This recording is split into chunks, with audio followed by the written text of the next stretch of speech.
अस्सलामुअलैकुम। हेलो, कैसे हैं सब? आवाज आ रही है? M I audible?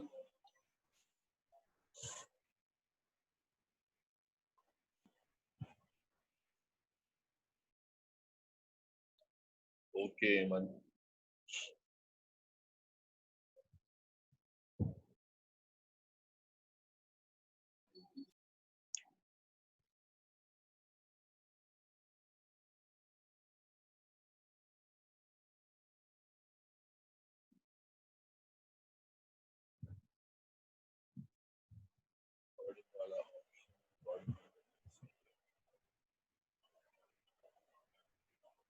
अच्छा जी।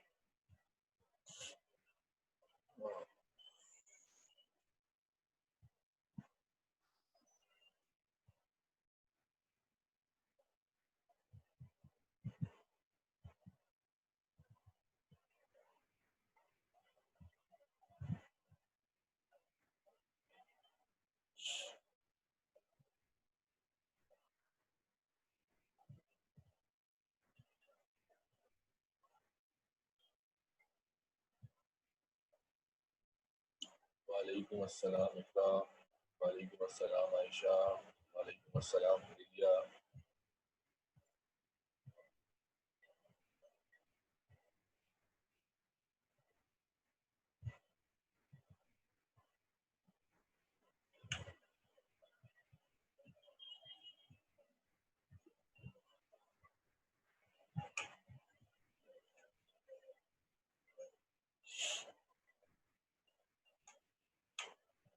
हाँ भाई।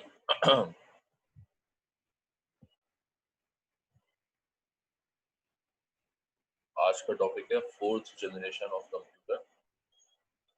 अच्छा, अब सही आ रही है आवाज?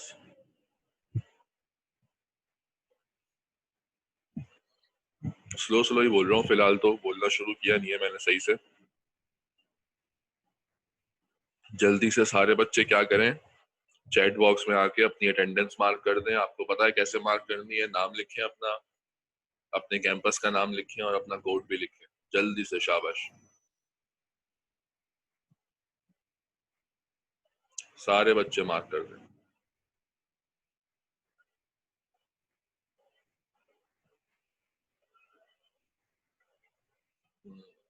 आसिया रिजवान एक हो गया, दो नजमा, लामिया तीन,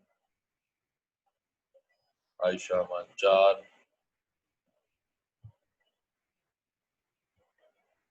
पाँच छः सात आठ,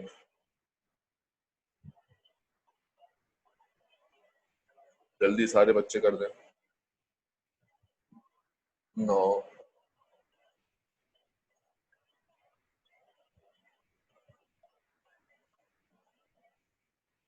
10, दो दो बच्चे और रह गए। जल्दी अटेंडेंस मार्क करें अपनी।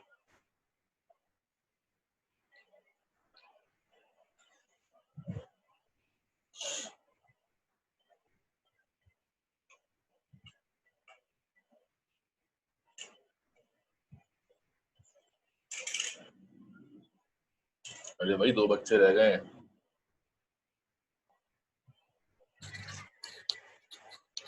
वालेकुम अस्सलाम आयशा।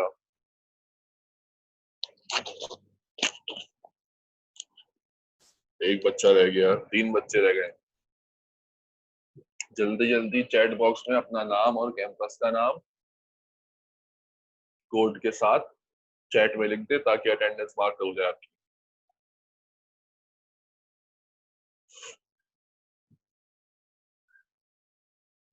हाँ हाँ।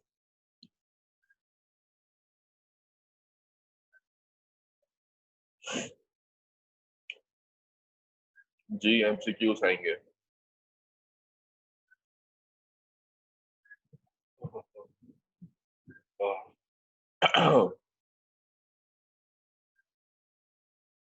पेपर कब से है ये पता चल जाएगा आपको। अभी डेट मैंने ख्याल से अनाउंस की नहीं है। जब अनाउंस होगी आपको बता दूंगा।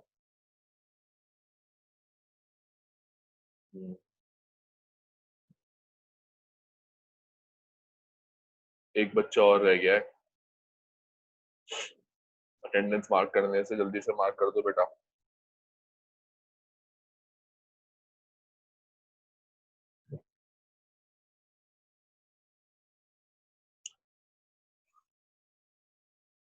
हाँ बस स्टार्ट करते हैं क्लास। मैं वही देख रहा हूँ किसी की अटेंडेंस तो नहीं रह गई है।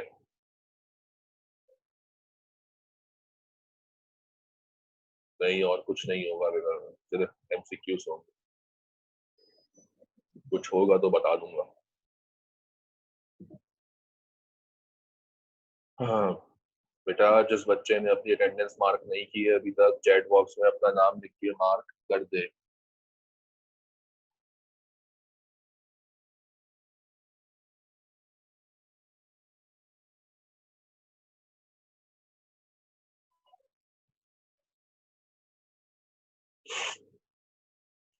ईद के बाद शायद ईद से पहले ही हो जाएंगे।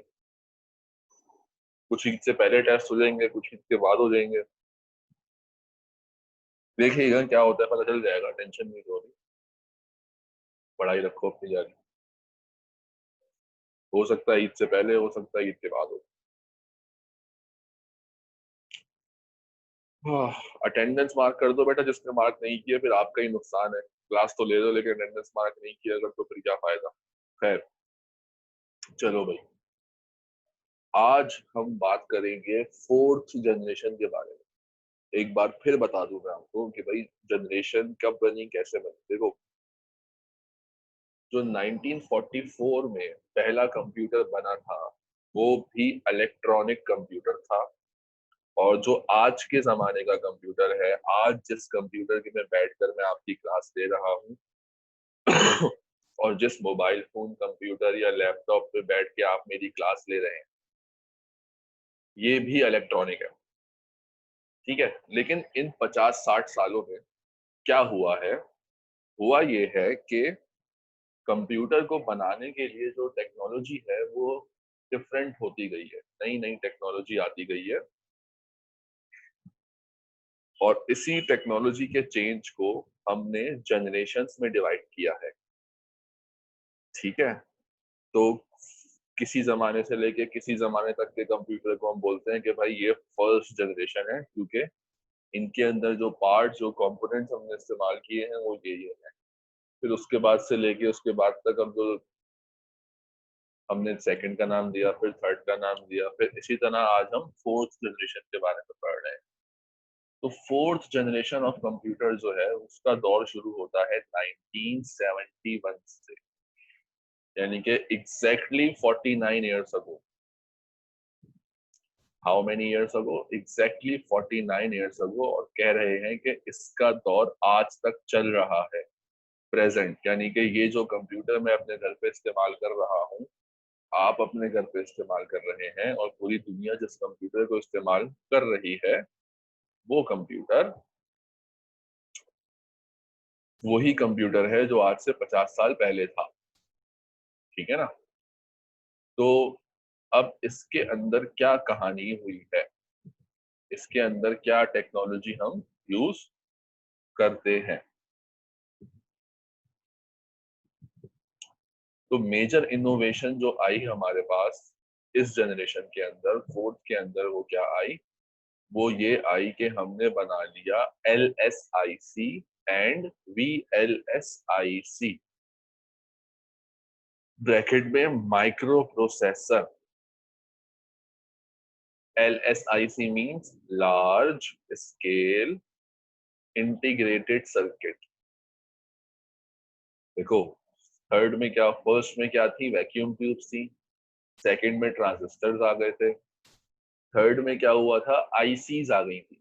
आईसीज, इंटीग्रेटेड सर्किट्स आ गए थे। और हमने कहा था कि इंटीग्रेटेड सर्किट कोई नई चीज नहीं है, बल्कि आई ट्रांजिस्टर की ही बेहतर फॉर्म है, कि साइज में बहुत छोटे हो गए ट्रांजिस्टर, और हम उनको हमने एक चिप में जमा कर दिया। उनकी हमने तीन क्वालिटीज की बात करी थी: स्पीड, साइज और गर्म हो जाना। ये तीन क्वालिटीज आईसी के अंदर बेहतर थी। ठीक है, अब चौथे में हम क्या कह रहे हैं, LSIC, large scale integrated circuit, यानी कि जो आईसी थी थर्ड के अंदर, उसी को हमने मजीद बेहतर किया। किसको बेहतर किया हमने? थर्ड में जो आईसी थी उसी को हमने मजीद बेहतर किया। किस तरह से बेहतर किया? उसका साइज मजीद छोटा किया, साइज मजीद छोटा किया, और उसके अंदर मजीद ट्रांजिस्टर्स आ गए। यानी कि पहले अगर हम कहें कि चंद 100 ट्रांजिस्टर हुआ करते थे एक आईसी के अंदर, तो अब कह लो फोर्थ के अंदर एक आईसी के अंदर हजारों ट्रांजिस्टर होते हैं, और उसको हमने कहना शुरू किया लार्ज स्केल इंटीग्रेटेड सर्किट। तो बेसिकली साइज मजीद छोटा हो गया, हीट भी कम जनरेट होने लगी, और स्पीड भी कई गुना बढ़ गई। आप अपना अंगूठा देखो, आपके अंगूठे का जो नाखून है, अंगूठे का जो नाखून है बेसिकली वो साइज है आजकल की आईसी का, वो साइज है हमारे कंप्यूटर में मौजूद सीपीयू का। ठीक है, उसी को हम सीपीयू कहते हैं, LSIC। एक चीज है LSIC और एक चीज है VLSIC। VLSIC यानी कि LSIC और VLSIC ये क्या है? लार्ज स्केल इंटीग्रेटेड सर्किट, और VLSIC very large scale integrated circuit. इन्हें हम क्या कहते हैं? आईसी की बेहतर फॉर्म कहते हैं, और इन्हीं का दूसरा नाम हमने माइक्रो प्रोसेसर रखा हुआ है। इन्हीं का दूसरा नाम हमने क्या रखा हुआ है? माइक्रो प्रोसेसर रखा हुआ है। और यही आजकल हमारे कंप्यूटर्स में भी होते हैं, यही हमारे मोबाइल फोन्स में भी होते हैं, यही हमारे लैपटॉप्स में होते हैं, और इन्हीं को हम सीपीयू और इन्हीं को हम प्रोसेसर के नाम से जानते हैं। ठीक है ना, यही चीज है जो आजकल तमाम डिवाइसेस में लगी हुई है as a CPU, mobile phone के अंदर भी और इसके अंदर भी, इसके अंदर आपका लैपटॉप और कंप्यूटर्स में। ठीक है, तो कहाँ से हम चले थे? वैक्यूम ट्यूब से चले थे, और 30 साल के अंदर हम कहाँ तक पहुंच गए? माइक्रो प्रोसेसर तक पहुंच गए। ठीक है, तो ये इसकी मेन इजाद है, और 1971 में ये इजाद हुआ, और आज तक हम इसी को यूज कर रहे हैं। ठीक है बेटा, फिर हमारे पास क्या है? फिर हमारे पास है फॉर द मेन मेमोरी। अब सेकंड में क्या हुआ था? मेन मेमोरी के लिए हमने रैम और रोम बना लिए थे। थर्ड में क्या हुआ था? हमने रोम और रैम की टाइप बना ली थी, पी रोम और डी रैम। क्या बना लिया था? पी रोम और डी रैम। अब इसमें क्या हो रहा है? सेकंड में रैम रोम, थर्ड में पी रोम डी रैम, और फोर्थ में क्या बना लिया हमने? ईपी रोम और एस रैम। अब ईपी रोम और एस रैम उनकी मजीद बेहतर फॉर्म है। EP ROM stand for erasable programmable read only memory. Erasable programmable read only memory, और S RAM stands for static random access memory. ठीक है बेटा, ये मेन मेमोरी के तौर पे, यानी कि वो मेमोरी जो हमें कंप्यूटर में लाजमी चाहिए होती है, उसको हम बोलते हैं मेन मेमोरी। क्या बोलते हैं उसे हम? मेन मेमोरी बोलते हैं, जो कि हमें कंप्यूटर में लाजमी चाहिए होती है। और वो मेमोरी जो हमें कंप्यूटर में लाजमी चाहिए होती है वो है हमारी ये वाली। कौन सी वाली? रैम और रोम वाली। लेकिन अब सिर्फ रैम और रोम नहीं होते हमारे पास, बल्कि इनकी बेहतर फॉर्म मौजूद होती है, ईपी रोम और एस रैम के नाम से। ठीक है बेटा, now for external storage. External storage के बारे में आपको बताया था मैंने कि क्या होती है ये वो होती है भाई कि जो हमें एक्स्ट्रा स्टोरेज प्रोवाइड करती है डेटा को और प्रोग्राम्स को सेफ रखने के लिए कंप्यूटर के अंदर। ठीक है भाई, तो वो है हमारी ये फ्लॉपी डिस्क। हमारे पास थर्ड में आ गई थी। ठीक है, फ्लॉपी डिस्क यहाँ पर भी है, हमने इसे मजीद बेहतर किया। और हार्ड डिस्क हमारे पास सेकंड में आ गई थी, और हार्ड डिस्क को भी हमने बेहतर किया। फोर्थ के स्टार्ट में हमारे पास फ्लॉपी डिस्क आ गई थी, हार्ड डिस्क आ गई थी, लेकिन फिर उसके मजीद सालों के बाद हमारे पास CD भी आ गई, ठीक है, और क्या आ गई हमारे पास, USB आ गई, ठीक है ना। तो ये सब कुछ हमारे पास आ गए थे।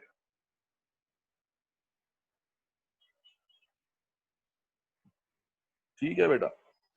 अच्छा, क्या पूछ रहे हो बेटा एमन?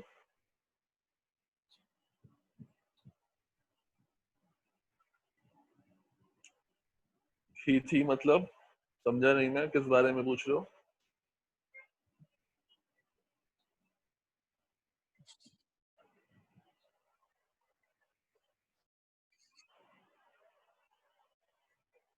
जी लाइबा, पेपर्स बस MCQs ही आएगा।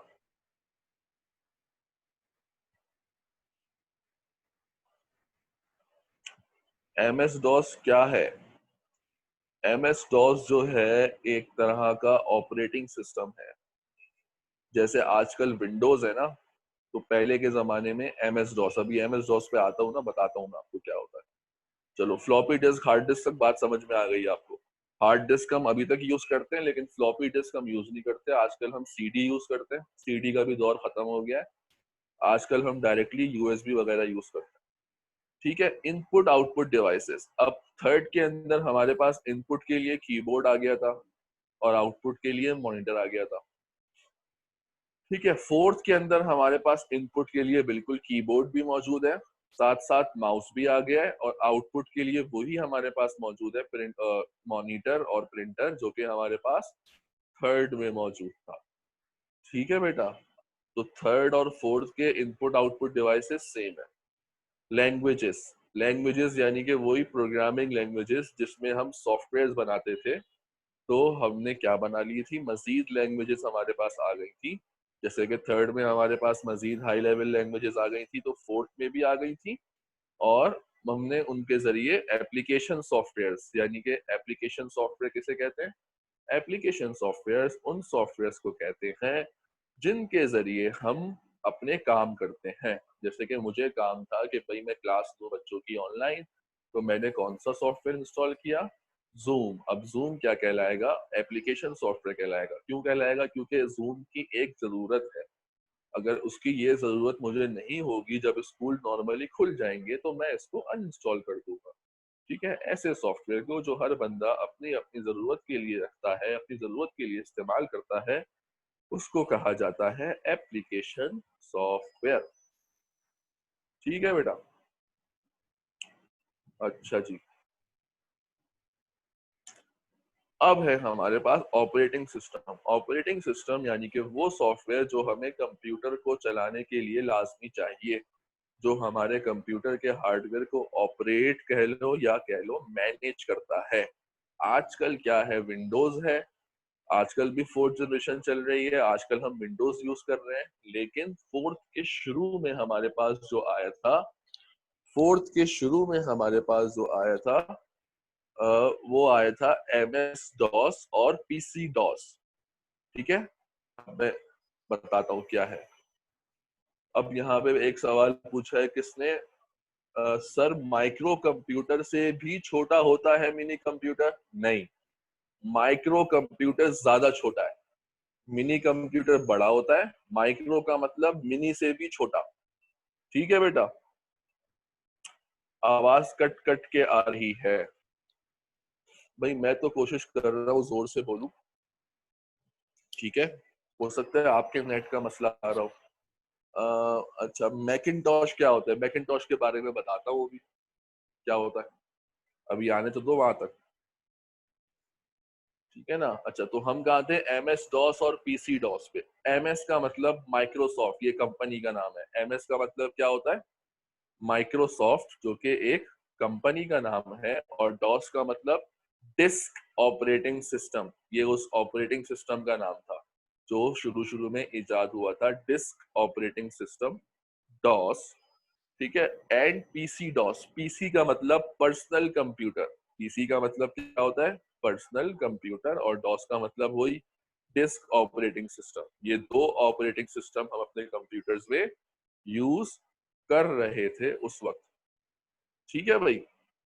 अच्छा, साइज, इनका साइज क्या था? Micro computer. माइक्रो मतलब बहुत छोटा, ठीक है। यानी कि आजकल के जो हमारे कंप्यूटर हैं सारे कौन से? मोबाइल फोन्स, लैपटॉप्स और हमारे घरों में मौजूद पीसीज, ये किस कैटेगरी में आते हैं? ये आते हैं माइक्रो कंप्यूटर्स की कैटेगरी में आते हैं, ठीक है बेटा। अच्छा, अब इसकी एग्जाम्पल में क्या आ गया? आईबीएम का PC. IBM international business machine, इन्होंने बनाया था अपना पीसी, वो आ गया इसकी एग्जाम्पल में। और एप्पल एक कंपनी है जो कि आजकल आईफोन बनाती है, इसने अपना कंप्यूटर बनाया था और उसका नाम क्या रखा था? उसका नाम रखा था इसने मैकिंटॉश, ठीक है। तो बेसिकली ये उस कंपनी के पीसी का नाम है, ठीक है बेटा।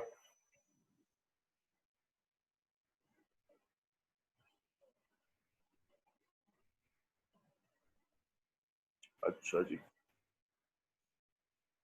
एक सेकेंड।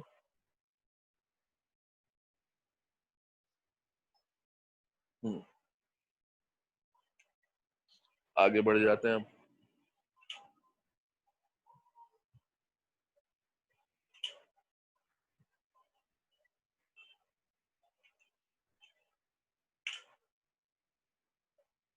एडवांटेजेस।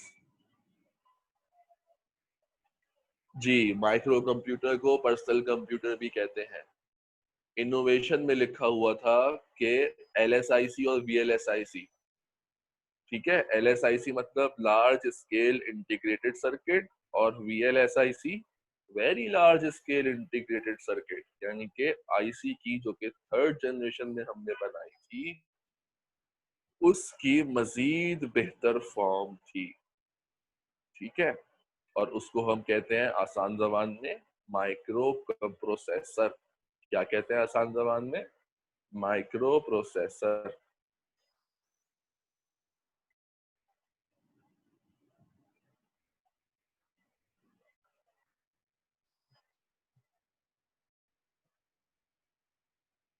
अच्छा जी भाई, आ जाते हैं एडवांटेजेस पर। पहला एडवांटेज क्या लिखा हुआ है भाई? Very reliable. क्या लिखा हुआ है? Very reliable. क्या मतलब हुआ इस बात का? रिलायबल का मतलब ऐसी मशीन जो कि बहुत कम कम खराब होती हो। तो ये जो मशीन थी, फोर्थ जनरेशन के जो कंप्यूटर्स हैं, ये बहुत ही ज्यादा रिलायबल है। ये खराब कम ही होते हैं, सालों में खराब होते हैं ये। आपको पता ही है, आप लोग इस्तेमाल करते हो मोबाइल फोन, लैपटॉप्स, कंप्यूटर्स, ये तो सालों में खराब होते हैं ना, सब पता ही है आपको। अच्छा जी, और क्या है? Heat generated is negligible. Negligible का मतलब होता है ना होने के बराबर। क्या मतलब होता है? ना होने के बराबर। तो आपके सामने खुद है, आप खुद बताओ भाई, मोबाइल कितना गर्म होता है? कोई गर्म होता है मोबाइल? नहीं गर्म होता। बिल्कुल इतना गर्म होता है कि आप समझो कि ना होने के बराबर, हीट होती ही नहीं है, ठीक है ना। Totally general purpose. General purpose का मतलब ऐसा कंप्यूटर जिसके अंदर हम मुख्तलिफ किस्म के बहुत सारे काम कर सकें, यानी कि एक ही मशीन में आप गेम भी खेल सकें, ऑफिस का काम भी कर सकें, ठीक है, और कई तरह के काम कर सकें। तो जाहिर सी बात है, आजकल के कंप्यूटर्स कैसे हैं? टोटली जनरल पर्पस कंप्यूटर्स हैं, ठीक है ना। चीपेस्ट अमंग ऑल जनरेशंस, यानी कि इससे पहले जो तमाम जनरेशंस आई थी, उनके कंप्यूटर्स के जो पैसे हुआ करते थे, जो कीमत हुआ करती थी, उन सब के मुकाबले में सबसे सस्ते थे ये वाले, ठीक है ना। सबसे सस्ते थे, इसीलिए पॉपुलर हुए, छोटे भी थे और लोगों ने बेतहाशा खरीदे। और जाहिर सी बात है, आजकल सबके पास ही कंप्यूटर है। इतना पॉपुलर हो गया कि अब तो कंप्यूटर को हम एज अ सब्जेक्ट पढ़ते भी हैं, ठीक है ना।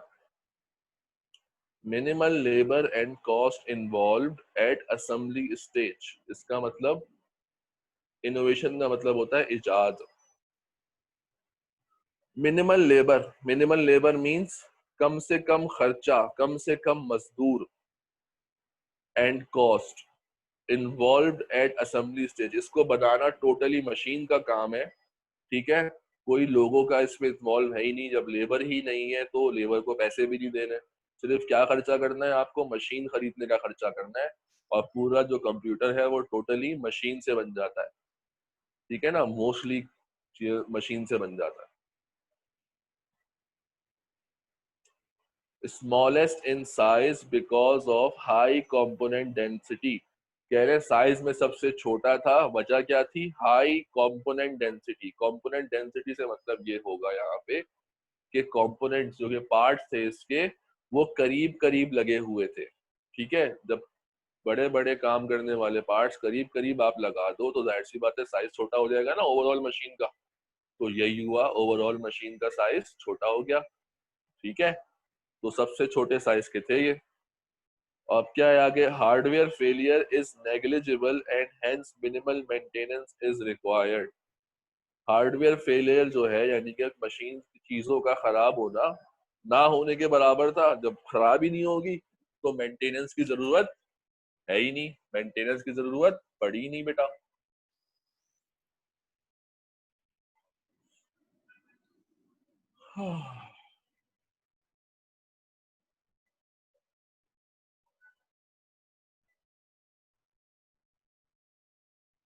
अच्छा,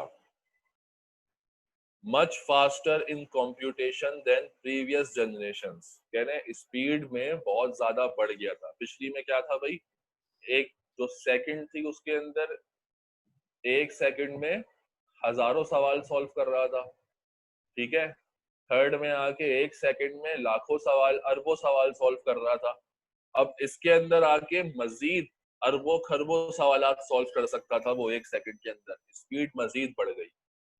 नो एयर कंडीशनिंग रिक्वायर्ड। जाहिर सी बात है, क्या मोबाइल चलाने के लिए आपको एसी चलाना जरूरी है क्या? इतना गर्म होता है मोबाइल? नहीं होता। तो वही कह रहे हैं कोई एयर कंडीशनिंग की जरूरत नहीं थी। Easily portable because of their small size. Portable मतलब एक जगह से दूसरी जगह ले जाना बहुत आसान था। जाहिर सी बात है आजकल तो आप लोग जेब में रख के ले जाते हो मोबाइल को, और मोबाइल के अलावा भी लैपटॉप है तो लैपटॉप भी आराम से एक जगह से दूसरी जगह लेके जा सकते हो। और जो नॉर्मल पीसी होता है उसको भी ले जाने को इतना मुश्किल नहीं है, एक बंदा अपने तरीके से लेके जा सकता है उसको एक जगह से दूसरी जगह, ठीक है ना। तो ये कहानी हो गई। एट डिसएडवांटेज, डिसएडवांटेज वही है जो थर्ड का था।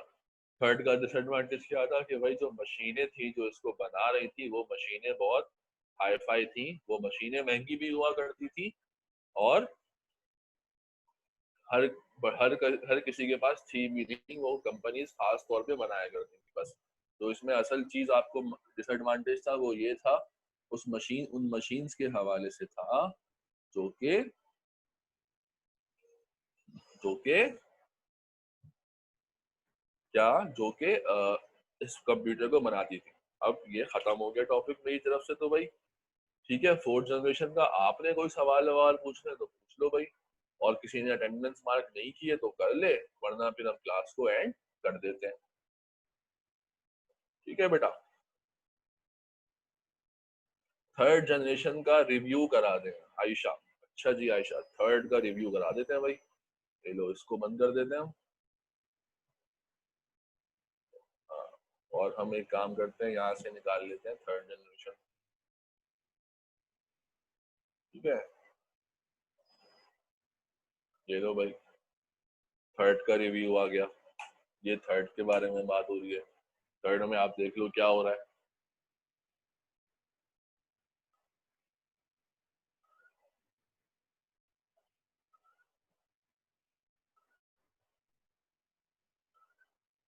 ये सब है इसके अंदर।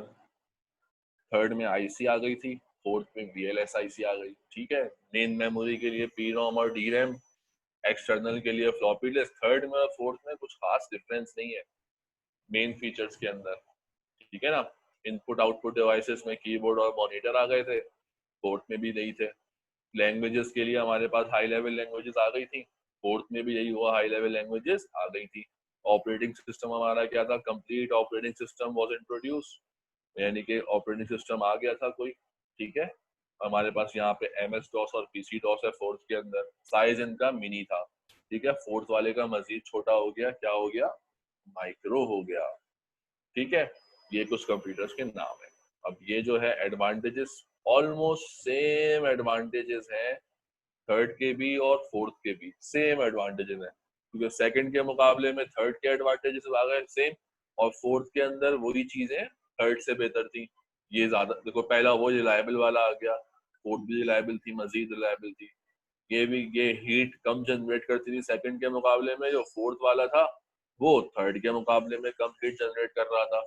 ठीक है, computational time from micro to nano, यानी कि स्पीड बढ़ गई थी कंप्यूटेशन करने की, फोर्थ में जो थी स्पीड वो मजीद बढ़ गई।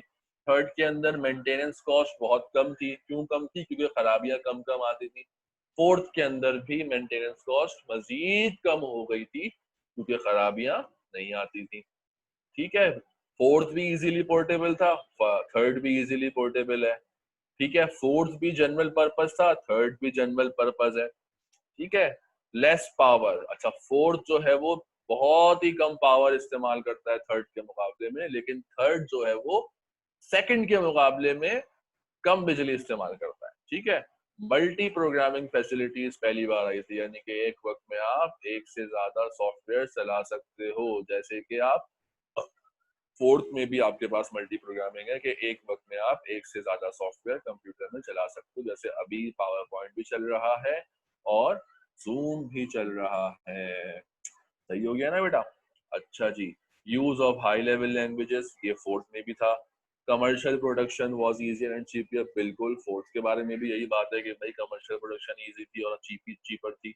Smaller in size as compare to previous generation के मुकाबले में साइज छोटा था। डेफिनेटली यही बात फोर्थ के साथ हुई कि फोर्थ का साइज जो है वो थर्ड के मुकाबले में छोटा था, और यही सेम जो है वो डिसएडवांटेज इसका है जो कि फोर्थ का था। इसमें दो है, एयर कंडीशनिंग रिक्वायर्ड थी कुछ केसेस में, ठीक है, कभी कभार, लेकिन फोर्थ में तो बिल्कुल भी नहीं चाहिए। और दूसरा पॉइंट वही कि हाईली सोफिस्टिकेटेड, क्या लिखा हुआ है, highly sophisticated technology required for the manufacture of IC, यही फोर्थ का लिखा हुआ था। आई होप के रिव्यू हो गया होगा। ठीक है ना? और किसी ने कुछ पूछना है तो पूछ ले बेटा, वरना फिर क्लास एंड कर देते हैं और फिर आपसे मुलाकात होगी अगले हफ्ते फिफ्थ जनरेशन के साथ। सोफिस्टिकेटेड मींस ऐसी मशीन जो कि बारीक बारीक काम करती हो, महंगा काम।